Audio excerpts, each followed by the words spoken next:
Brahmacharya and Ashrama Dharma. Any practice in Brahmacharya depends on the stage of life of the individual. The Vedas divide our life into 4 different stages called the ashramas.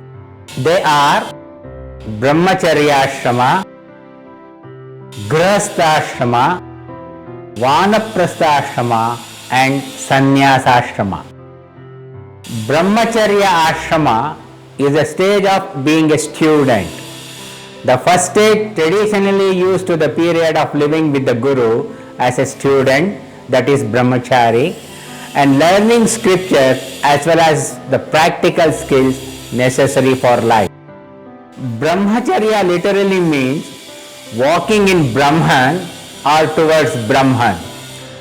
During this phase, which could start as early as the age of 8 and last approximately to the age of 28, the student has to serve his master and live a life of discipline and chastity. Brahman means the absolute, Chara means movement. Thus, in this stage of life, a brahmachari focuses his attention with a firm mind to acquire the knowledge and the path to realize the Brahman. The brahmachari will be controlling all other thoughts and will be fixing the mind only on one thought, that is the thought of Brahman. Grihastha. After completing his studies, the student usually marries and thus enters the Grihastha stage. Griha means house. Grihastha is the stage of being a householder. In Grihastha, any law, rule or principle to practice brahmacharya by a householder should be according to the lifestyle of the householder. During this period, the husband and the wife strive to earn wealth and have children. It is the time when most of the purusharthas, the 4 chief objectives of life as laid down by the Vedas, are achieved. These 4 purusharthas are Kama, that is desire, Artha, that is wealth, Dharma, that is righteousness, and Moksha, that is liberation. Of these 4 purusharthas, the first 3, that is Kama, Artha and Dharma, are all meant to be fulfilled during the stage of Grihastha. Desires and wishes are to be realized through the enjoyment of material. Wealth as well as having sex and children as a natural part of the married life. Kama and Artha are seen as interconnected, and both can only find fulfillment under the rules of Dharma, that is the righteousness. That means the acquisition of wealth has to be always through the righteous means and for the welfare of the society and even of all creation.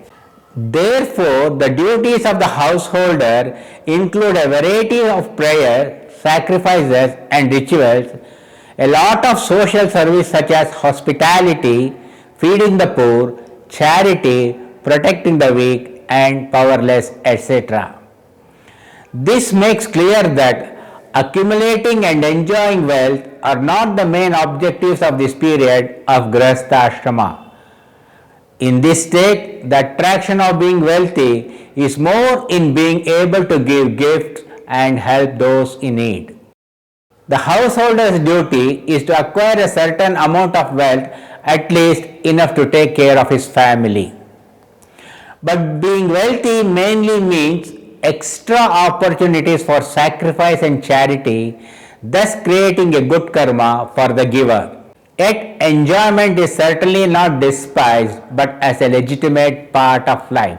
Throughout the stage of Grihastha, the householder, while performing the duties of this dharma, has to fix its mind on Brahman, the absolute. Vanaprastha, the stage of a forest dweller.